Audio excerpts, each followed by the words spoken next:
안녕하세요. 금요일 다 상담하는 날입니다. 시작하겠습니다.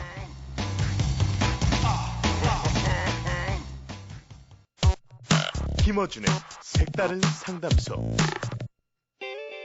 세상 돌아가는 꼴이 도대체 헷갈려. 세상 얘기 전부 다 상담. 네, 무료 철학 박사. 말하는 품새로나 그리고 평소 행실로 봐 도저히 박사라고 믿기지 않고 더 나아가서는 철학 박사라고는 절대 믿을 수 없는 그런 행실 언행과 행실 일삼고 있는 무료 철학 박사 강신주 박사님 나오셨습니다. 안녕하십니까? 안녕하세요. 예. 네. 오늘은 약간 백홈 헤어스타일이 덜 눌렸네요? 아니에요. 머리가 길어져가지고 눌리는 거예요. 계속 가라앉아요. 세워야 되는데 못 세우고 있어요 지금요. 뭐 바르신 것 같기도 하고. 근데 제가 그래서 저보고 방송에서 자꾸 저 가지고 자꾸 머리랑 옷 가지고 그래가지고 저 좋아하는 저 독자들이 굉장히 싫어요. 김어준 씨를. 우리 잘생긴 선생님을 털 많이 난 사람이 털도 안 깎고. 제가 지금 와서 하는 얘기죠. 옷도 그닥 좋지도 않으세요. 그쪽도. 뭘 그거 매번 옷 가지고. 개편 시기가 다가오니까 슬슬 사람들이 정신이 나고 있습니다. 사연을 들어보고 상담 들어가겠습니다. 제 고민은 아들의 교육 문제입니다. 저는 지금 초등학교 4학년인 아들이 일반 중학교가 아니라 시골의 대안학교에 가서 농사 짓는 법도 배우고 사람과 자연이 더불어 사는 법도 배웠으면 합니다. 그러나 사람들은 저의 이런 생각을 현실을 모르는 사치 혹은 제가 비교적 경제 형편이 괜찮기 때문에 허영일지도 모른다고 합니다. 그리고 어쩌면 그 길이 아이가 가지고 있는 경쟁력을 부모가 나서서 없애는 것일지도 모른다고 하네요. 사실 제 아들은 학원을 다니지도 않고 방학이면 하루 종일 집에서 빈둥거리기를 하거나 시골 체험 캠프 같은 것을 갑니다. 그러다 전국 수학 모의고사 등수가 갈수록 떨어지고 있지만 저는 이런 부분이 전혀 걱정이 되지 않고 아들과 농담을 하면서 지나갑니다. 그런데 요즘 가끔 내가 너무 아이를 방목하나 혹시 공부라는 것을 조금의 강요를 곁들여서 시켜야 하는 것은 아닌가. 정말 나의 허영이 아이가 세상에 나가 가질 수 있는 경쟁력을 막는 것일까 이런 생각이 듭니다. 아이를 시골 대안학교에 보내 마음껏 놀 수 있는 10대 시절을 마련해 주는 게 정말 저의 허영일까요? 이걸 왜 허영이라고 표현했을지 잘 모르겠네요. 우선은 어떻게 보십니까? 저는 저의 생각이 있긴 합니다만은 허영이라고 생각하면 허영이시죠 뭐. 어떡하겠어요. 이게 문제 허영이라고 생각하면 허영이고 아니라고 그러면 아닌데 네. 이 상태가 불안한 거죠 사실은. 그러니까요. 저는 네. 이걸 스스로 허영이라고 부르는 마음의 상태가 불안한 것이지 예. 이 선택이 허영이라고 생각되지는 않는데 불안함이 가시지 않나 봐요. 네. 여기 단어들 보면 경쟁력을 막는다 뭐 이런 얘기를 하시는 거 보면 네. 허영의 기운이 농후하다라는 느낌은 좀 들어요. 그러니까 사실은 이게 우리 교육의 가장 큰 문제는 그러니까 학교에서 어떻게 불미스럽게 어떤 문제 때문에 경쟁 때문에 예전에 카이스트 사건도 있었지만 자살하는 친구들의 공통점은 경쟁을 받아들여요. 마음속에. 받아들이고 나면 지면은 하소연할 데 없어요. 이 게임을 받아들이면. 그러니까 사실은 결과적으로 정상적인 경우라면 지금 사실 국내 학교에 아이들을 보내는 건 미친 짓이에요. 사실 어떻게 보면. 경쟁이 너무 이렇게 심하거든요. 얼마 전에 제가 고등학교 강연을 갔는데 어느 고등학교가 자사고가 됐어요. 최근에. 자사고가 되면 외부의 사람들을 다 데리고 오잖아요. 그날이 뭐냐 하면 새로운 그 학부모들한테 우리 학교 오면 서울대 연대고대 간다. 이거 자랑하는 날인데 그 전날 한 아이가 자살했어요. 모든 사람이 지시하는 거예요. 그래서 제가 그때 강연을 했거든요. 경쟁을 받아들이면 안 되고 너희들이 해야 될 것도 이걸 강의를 했어요. 또 국어 선생님이 우시는 거예요. 근데 국어 선생님이 나중에 그러는 거예요. 이 아이가 하루만 빨리 와서 선생님 얘기를 들었으면 안 죽었을 텐데. 근데 또 재밌는 게 저 강의 끝나자마자 그 강당에서 저희는 어디 가고. 그러니까 학교 안에 서울대 연구대를 몰아쳐야 돼요. 그래야지 홍보가 되니까. 그래서 문제는 뭐냐면 어정쩡하시면 안 될 것 같아요. 그러니까 이렇게 되면 허용이 되죠. 옆집 아줌마도 거길 보내더라. 나도 보내겠다. 이러면 이제 허용이 되는데 이분도 보니까 여러 글을 보니까 요 안에 보면 상담 내용이 보면 경쟁력이라는 단어 이런 단어 나오시죠. 무료 철학 박사님의 충격 여부 상관없이 중간중간에 말을 끊어줘야 되는데. 오늘 피곤하시잖아요. 평소라면 벌써 10번쯤 끊었을 텐데. 피곤하셨어요. 멍하니 쳐다보고 있는데, 시계를 보니까 6분이나 지났어요. 아, 죄송합니다. 예. 죄송하실 건 없고요. 제가 멍한 탓이죠. 네. 잊어버리셨죠? 무슨 얘기를 해야 되죠? 아, 어쨌든지 간에, 이거 방송 듣거나 뭐, 기타 등등 뭐, 하시는 분들은요, 정신 차려야 돼요. 이게 직접 안 죽인다 그래가지고, 살인이 아닌 건 아니에요. 더 교묘하게 우리 어른들이, 아니 세상에 어째 어른들이 아이들을 죽이는데 협조를 그렇게 하고 있는지 모르겠어요. 그러니까 최소한 인간이면, 좀 이제 아이들이 좀, 왜 우리의 가치를 그렇게 안 좋은 가치잖아요, 또. 막 경쟁만 하고 이런 가치들인데, 그거를 아이들한테 이렇게 강요를 하는지 모르겠고, 다 반성을 좀 해야 되겠어요, 좀, 이 부분은. 저는 이제 100% 동감은 하는데, 불안한 거죠. 그러니까, 제가 항상 우리 사회가 초식동물 사회라고 하잖아요. 초식동물들이 많이 모여있는 게, 모여가지고 이기려고 하는 게 아니거든요. 많이 모여있으면 자기가 잡혀먹을 확률이 떨어지니까. 맨 뒤에 처지는 놈만 잡혀먹고, 나머지는 또 당분간 안전하고. 그래서, 맨 뒤에만 안 쳐지면 되는 거예요. 초식동물 사회라는 게. 그래서 내가 혹시 끝에 있지 않을까. 부모들이 과외를 시키는 것도 대부분 내 자식이 무조건 1등 할 것이다 라기보다는 꼴찌하지 말아야 된다. 남들만큼은 해야 된다. 그래서 끊임없이 이제 두리번거리는 건데 이분도 똑같은 거죠. 대안학교를 보내놓고 두리번거리고 있는 거죠. 혹시 이게 잘못된 선택 아닐까. 근데 이분처럼 대안학교를 보낼 만큼의 경제력이나 의식이 있는 분들도 이 불안에서 벗어나지 못하는 것이 예를 들어서 이분보다 더 나아가서 영국의 유명한 서머힐 스쿨이라는 데 있지 않습니까? 거기에 한국 학부형들이 꽤 많은 우리나라 학생들을 보내는데 대부분의 경우에 6학년이 되기 전에 돌아온다고 해요. 보낸 지 한 3년 됐는데 방학 때 한국에 오잖아요. 한국에서 영어 학원 다니는 애보다 영어를 못하는 거야. 왜냐하면 거기서는 공부를 안 시키고 자기들끼리 모여서 놀게, 그러니까 공부하고 싶을 때까지 계속 내버려 두니까 애들이 자기들끼리 노느라고 고급 영어가 필요 없잖아요, 전혀. 그러다 보니까 한국에서 영어 학원 다니는 애들보다 영어를 못하는 거예요. 그래서 10명이 가면 1명, 2명만 살아남는데요, 한국 학생들이. 근데 1명, 2명 살아남은 학생들은 결국 시간이 지나면 자기가 답답하잖아. 단순한 놀이가 아니라 나이가 먹어갈수록 좀 복잡한 커뮤니케이션이 필요한데 그러면 자기가 필요하면 그때부터 한국에서 영어 학원을 배운 애들하고는 비교할 수 없을 정도로 빠른 시간 내에 따라잡을 뿐만 아니라 급격하게 그리고 공부를 막 시작한다는 거죠. 자기가 필요에 따라서. 그래서 제가 그런 학교에 끝까지 남겨둔 그 학부형한테 물어본 적이 있어요. 변화가 뭐냐 그럼 결국은 그 아이들이 켜서. 그랬더니 자기가 보기에 내가 그렇게 자식을 그렇게 보내고 나서, 20대가 됐는데, 10년 후에. 가장 큰 변화는, 자기하고 가장 큰 차이는, 나는 내가 뭘 좋아하는지 잘 모르는데, 이 아이는 자기가 뭘 해야 행복한지를 정확하게 안다는 거예요. 언제나. 그럼 장땡 아닙니까? 사는데, 다 행복하려고 사는 건데, 행복할 방법을 배우질 못하지 크는 거거든요. 근데, 이렇게 큰 아이들은, 내가 어떻게 하면 행복한지 정확하게 아는 거예요. 잠깐만요. 제가 장땡이라는 표현을 썼습니다. 고급 용어죠, 장땡. 방송 용어 아닌 관계로. 그럼 장땡을 뭐라고 그러죠? 최고다. 최고다. 그걸로 수정하고 최고다. 하시죠. 예. 그게 뭐냐면요. 모기업, 다 아실 거예요. 우리 제일 굴지의 기업인데. 너무 근무 시간이 앞에 있고, 야근을 하잖아요. 거기서 보면 저보고 2시간 강의라고 애들 창의력을 하래요. 그래서 제가 항상 얘기하죠. 주 3일 근무면 창의력은 생긴다. 저절로 생긴다.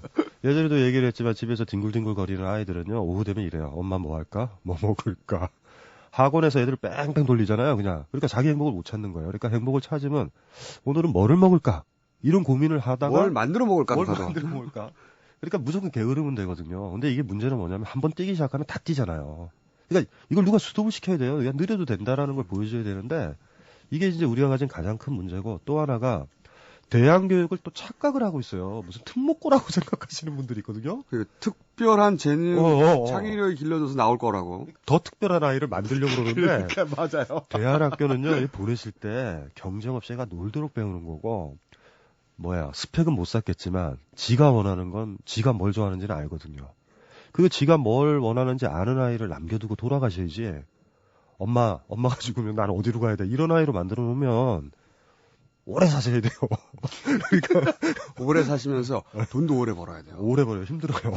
오래 벌어야 되고. 네. 이게 요것도 생각을 해보셔야 되는데 대안학교가 그 흔히 말하는 386 세대들이 이 아이들을 대안학교에 보내기 시작했거든요. 근데 좋아요, 거기까지. 근데 문제는 무슨 노력을 20년간 하셔야 되냐면 이제 386 세대가 아이를 낳고 그 아이들이 지금 이제 20대가 된단 말이에요. 이 386 세대들이 뭐를 했냐면 사회를 대안 사회로 막 바꿔놔야지. 대안학교 나오니까 할 게 없어요, 애들이. 제가 그런 걸 왜 하긴 했냐면 홍대 같은 데서 강의를 하다 보면 대안학교 애들이 대학은 못 가잖아요. 그러니까 제 강의로 와. 애들이 대안이 없어요. 대안학교 나왔더니. 그러니까 이게 문제가 그런 거예요. 그러니까 대안학교면 어떤 공동체도 마련돼서 그 학교에서 자생적으로 이렇게 즐겁게 살면서 공동체 생활도 하고 그다음에 학교 나와서도 살 수 있는 이런 리사이클이라고 그러나 순환될 수 있는 게 있어야 되는데 저 고도에 섬 하나 세워놓고 거의 무슨 외행구단 만드는 것도 아니고 나와가지고요. 애들이 엄마를 원망하는 사람이 반 정도 돼요. 대안학교 출신들이. 나 여기 대학 다녀야 되는데 막 자기가 민주투사라고 왜 나를 희생양으로 삼았냐. 이게 놀라운 통계예요. 그러니까 때때로 보면은 아이는 가기 싫어요. 또 이상한 경우는 그냥 애들이랑 그냥 여기서 뭐 음악 듣고 그냥 이렇게 지내고 싶은 아이인데 엄마가 이렇게 얘기하는 거죠.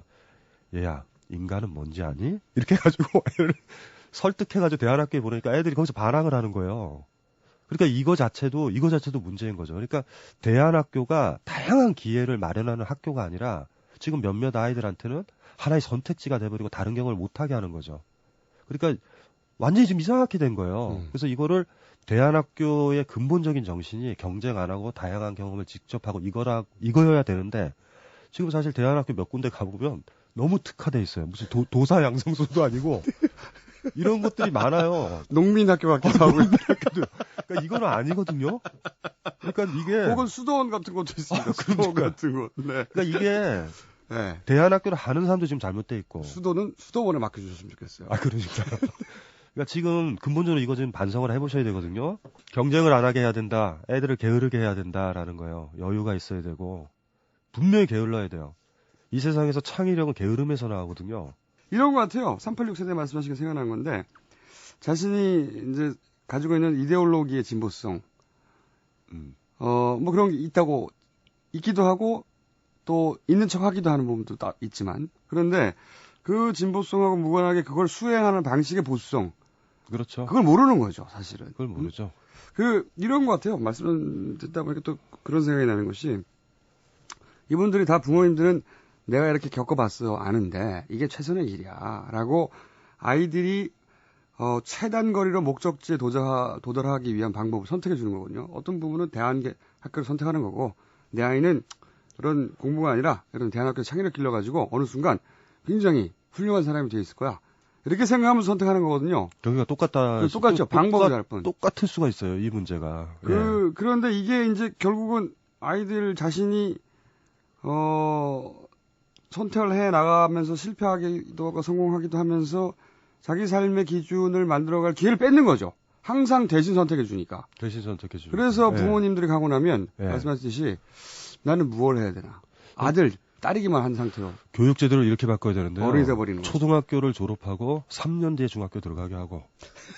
고등학교 졸업하고 이렇게 해도 돼요. 어차피 한 번만 힘들지. 출마하십니까? 교육감으로? 로테이션의 문제요. 계속 들어와요. 그러니까 한 4, 5년만 고생해도 되는데 입시 문제도 근본적으로 해결할 방법. 고등학교 경쟁 안 하는 방법은요. 졸업한 지 3년 된 애가 입시하든 뭔데 무슨 신경이에요. 그럼 경쟁 안 되거든요. 그러니까 바로 들어가서 문제예요. 선생님들이 개입하고. 고민 많이 해요. 교육 문제죠. 나름. 2, 3년 쉬게 하면 돼요. 그래 각자 알아서 가는 거야. 가려고 가고. 이 이제 경쟁이 어떻게 없을 수가 있느냐 이런 얘기도 하는데 사실은 이런 시스템을 운영하는 나라는 많아요. 예를 들어서 하면 되는 거예요. 세계 1위 맨날 하는 핀란드, 따루라고 한국말 잘하시는 핀란드 있지 않습니까? 제가 물어본 적 있어요. 언제 한번 만나가지고 우리나라 가서 학교 여러 가지 얘기하다가 제도와 관련해서 제일 신기한 게 뭐냐 그랬더니 등수를 다 왜 발표하냐. 자기들은 등수를 더 모르는데요. 일단 등수를 내지를 않고 자기 성적만 안답니다. 성적만 아는데 자기 성적 중에 어떤 과목이 부족하다. 그러면 그거를 공부하려고 노력하면 되는 건데 왜 내가 남의 아이들의 성적을 알아야 되냐 이거죠. 그렇게 생각해요. 근데 1등 하잖아. 거기서 전 세계에서 근본적인 발상을 바꿔야 되는데 이 발상을 아무도 못 바꾸고 있는 거예요, 사실은. 그래서 이게 우리가 또 이렇게 봐도 돼요. 사실은 뭐 우리가 저 6.25 이후 해방 이후가 몇 년 안 됐어요. 사실 굉장히 오래된 것 같지만 그리고 지금 이제 정도는 좀 뭔가 이제 근본적으로 한번 틀을 바꿔야 될 때가 사실 온 건데 굉장히 촌스럽잖아요. 사실 어디 얘기하기도 지금 뭐예요? 우리 교육제도를 보면 이거는 뭐 초등학교 아이들이 교육제도 만든 것도 아니고 막 이런 느낌이 든단 말이에요. 몇 가지 조처만 취하면 되거든요. 그러니까 근본적으로 해결이 되는데 몇 가지 조치를 하면 이제 강신주 무료 철학 박사님 책이 많이 팔리고 사방팔방에서 강연이 들어오고 그리고 교육감 출마해서 당선되고 어쨌든 교육감 출마하시면 연락 주세요. 연락할게요. 네. 참모. 아니 낙선을 위해서 제가 자 그럼 결론으로 이 학부형께 무슨 말씀을 이게 뭐 우리가 했던 얘기가 사실 다 하고 싶은 이야기가 들어 있는 건데 뭐라고 말씀하시겠습니까? 이거 하나는 아셔야 돼요. 뭐를 결정을 하면 그 뒤쪽까지 어찌 될 건가를 고민을 하지 못하면 어른이 아니니까 지금 순간적으로 대학고등학교냐 아니냐의 문제는 아니거든요. 그러니까 사실 자기 아이를 두셨으면 우리 교육제도서부터 대안학교의 실태 그리고 핵심이 뭐고 아이의 행복이 뭔지라는 그 진지한 성찰이 있어야 되는데 약간 좀 가벼우시고 주변 얘기에 지금 귀가 팔랑팔랑 이게 더 멋있어 보였을 수도 있어요. 네, 혹은 이렇게 하는 게 나한테 어울려. 네. 나처럼 진보적인 사람은 이렇게 생각하실 수도 있어요. 굉장히 심각한 문제에 지금 들어있거든요. 더 깊게 성찰하시고 어쨌든 주어진 조건은 있어요 지금. 거기에서 이제 최선을 다해서 결정을 하신 다음에 감당을 하실 부분들이 상당히 많으실 거예요. 그러니까 그 부분에 대해서 고민을 더 많이 하셔야 되죠. 근데 이런 건 안 했으면 좋겠어요. 내가 했던 건 그런 의도는 아니었다라고 아이한테 얘기하는 변명 나중에.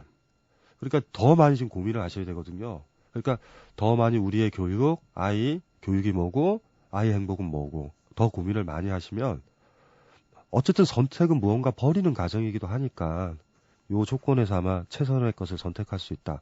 근데 아이를 두고 고민을 할 때 뭐 허영인가 이런 지금 그 단어들이 자꾸 떠오르시잖아요. 이거는 뭐냐면 그 더 깊이 있게 실질적으로 고민을 많이 안 하시는 거죠 지금. 다른 기준에 의해서 지금 많이 움직이시니까 어떤 결정을 하셔야 되죠. 아무리 그래도.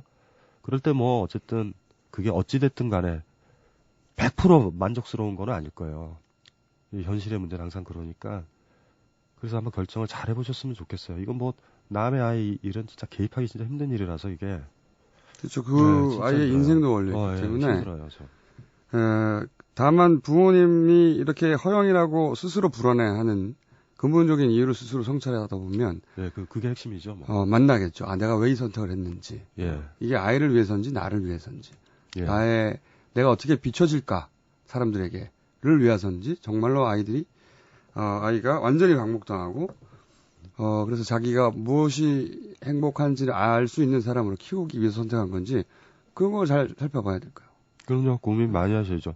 또 하나가 이제 우리 세대들이 지금 어머님 또래, 이 아버님 또래 사람들이 경쟁 교육을 받아왔던 사람이고 대안학교 자체가 없었던 시절의 사람이니까. 사실 대안학교도 이제 뭐랄까요 시행착오를 겪고 있는 중인 거죠. 겪고 있는 거죠. 그러니까 어머님 머릿속에는 대안학교는 간접 속에 있어요. 기본적으로 경험을 안 해봐서.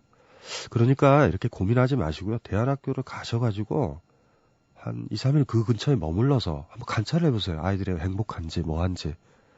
그러니까 자꾸 머리로만 생각하시면 안 되거든요. 이 문제는. 어차피 아이들이 대안학교라 그러면 아이가 생활할 곳이니까 직접 가서 몸으로 한번 여긴 충분히 행복할 수 있겠다.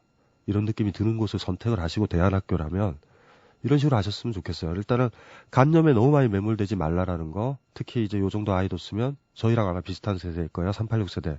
386세대의 가장 큰 문제는 간념성이에요. 이 간념성. 그렇죠. 이거를 나름대로 극복을 못했기 때문에 지금도 어린애 같은 일을 벌이는 사람들이 많잖아요. 386세대. 어른임에도 불구하고 좀 그런 것도 좀 고민을 좀 해보셨으면 좋겠다라는 생각이 들어요. 알겠습니다. 오늘 여기까지 하고요. 저희가 개편에 얼마 남지 않다 보니까 내용이 굉장히 충실해지고 있고요. 열심히 방송을 하죠. 저희. 오늘 여기까지 하겠습니다. 지금까지 강신주 무료 철학 박사님이었습니다. 감사합니다. 예, 고맙습니다.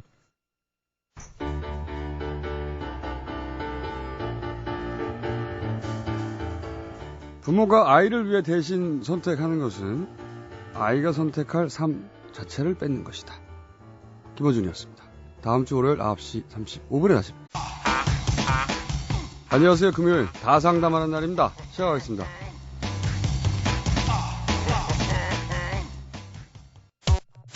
김어준의 색다른 상담소.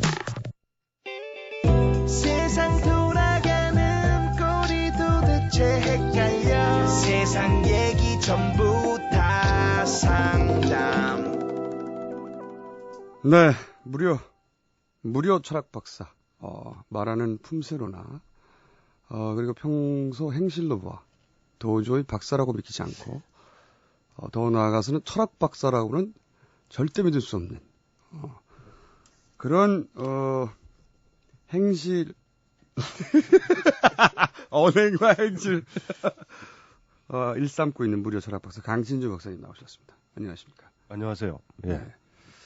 오늘은 약간 베컴 헤어스타일이 덜 눌렸네요. 아니에요. 머리가 길어져가지고 눌리는 거예요. 계속 가라앉아요. 세워야 되는데 못 세우고 있어요 지금요. 뭐 바르신 것 같기도 하고. 근데 제가 그래서 저보고 하지만 저는 이런 부분이 전혀 걱정이 되지 않고 아들과 농담을 하면서 지나갑니다. 그런데 요즘 가끔 내가 너무 아이를 방목하나 혹시 공부라는 것을 조금의 강요를 곁들여서 시켜야 하는 것은 아닌가. 정말 나의 허영이 아이가 세상에 나가 가질 수 있는 경쟁력을 막는 것일까 이런 생각이 듭니다. 아이를 시골 대안학교에 보내 마음껏 놀 수 있는 10대 시절을 마련해 주는 게 정말 저의 허영일까요?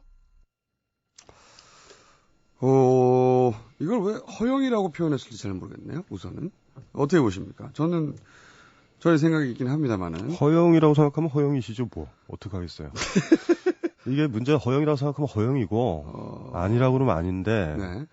이 상태가 불안한 거죠 사실은. 그러니까요. 저는 네. 이걸 스스로 허영이라고 부르는 마음의 상태가 불안한 것이지 예. 이 선택이 허영이라고 생각되지는 않는데 불안함이 가시지 않나 봐요. 네.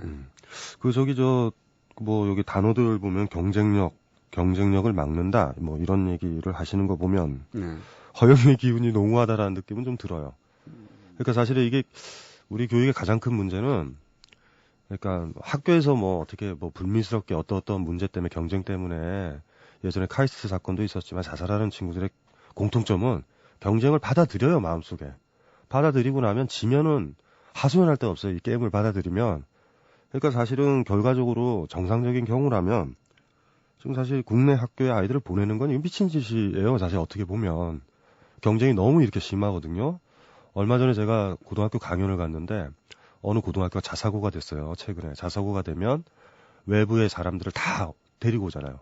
그날이 뭐냐 하면 새로운 그 학부모들한테 우리 학교 오면 서울대 연대고대 간다 이거 자랑하는 날인데 그 전날 한 아이가 자살했어요. 모든 사람이 지시하는 거예요. 그래서 제가 그때 강연을 했거든요. 경쟁을 받아들이면 안 되고 너희들이 해야 될 것도 이걸 강의를 했어요. 또 국어 선생님이 우시는 거예요. 근데 국어 선생님이 나중에 그러는 거예요. 이 아이가 하루만 빨리 와서 선생님 얘기를 들었으면 안 죽었을 텐데. 근데 또 재밌는 게 저 강의 끝나자마자 그 강당에서 저희는 어디 가고. 그러니까 학교 안에 서울대 연구대를 몰아쳐야 돼요. 그래야지 홍보가 되니까. 그래서 문제는 뭐냐면 어정쩡하시면 안 될 것 같아요. 그러니까 이렇게 되면 허영이 되죠. 옆집 아줌마도 거길 보내더라. 나도 보내겠다. 뭐 이러면 이제 허영이 되는데 이분도 보니까 여러 글을 보니까 요 안에 보면 상담 내용이 보면 경쟁력이라는 단어, 이런 단어 나오시죠. 무료 철학 박사님의 충격 여부 상관없이 중간중간에 말을 끊어줘야 되는데. 오늘 피곤하시죠? 평소라면 벌써 10번쯤 끊었을 텐데. 피곤하셨어요. 멍하니 쳐다보고 있는데 시계를 보니까 6분이나 지났어요. 죄송합니다. 예. 죄송하실 건 없고요. 제가 멍한 탓이죠. 네. 잊어버리셨죠? 무슨 얘기를 해야 되죠? 어쨌든지 간에 이거 방송 듣거나 뭐 기타 등등 뭐 하시는 분들은요. 정신 차려야 돼요. 이게 직접 안 죽인다 그래가지고 살인이 아닌 건 아니에요. 더 교묘하게 우리 어른들이 아니 세상에 어째 어른들이 아이들을 죽이는데 협조를 그렇게 하고 있는지 모르겠어요. 그러니까 최소한 인간이면 좀 이제 아이들이 좀 왜 우리의 가치를 그렇게 안 좋은 가치잖아요. 또 막 경쟁만 하고 이런 가치들인데 그거를 아이들한테 이렇게 방송에서 자꾸 저 가지고 자꾸 머리랑 옷 가지고 그래가지고 저 좋아하는 저 독자들이 굉장히 싫어요. 김호준 씨를 우리 잘생긴 선생님을 털 많이 난 사람이 털도 안 깎고. 그래서 제가 지금 와서 하는 얘기죠. 옷도 그닥 좋지도 않으세요. 그쪽도 뭘 그거 매번 옷 가지고. 개편 시기가 다가오니까 슬슬 사람들이 정신이 나고 있습니다. 사연을 들어보고 상담 들어가겠습니다. 제 고민은 아들의 교육 문제입니다. 저는 지금 초등학교 4학년인 아들이 일반 중학교가 아니라 시골의 대안학교에 가서 농사 짓는 법도 배우고 사람과 자연이 더불어 사는 법도 배웠으면 합니다. 그러나 사람들은 저의 이런 생각을 현실을 모르는 사치 혹은 제가 비교적 경제 형편이 괜찮기 때문에 허영일지도 모른다고 합니다. 그리고 어쩌면 그 길이 아이가 가지고 있는 경쟁력을 부모가 나서서 없애는 것일지도 모른다고 하네요. 사실 제 아들은 학원을 다니지도 않고 방학이면 하루 종일 집에서 빈둥거리기를 하거나 시골 체험 캠프 같은 것을 갑니다. 그러다 전국 수학 모의고사 등수가 갈수록 떨어지고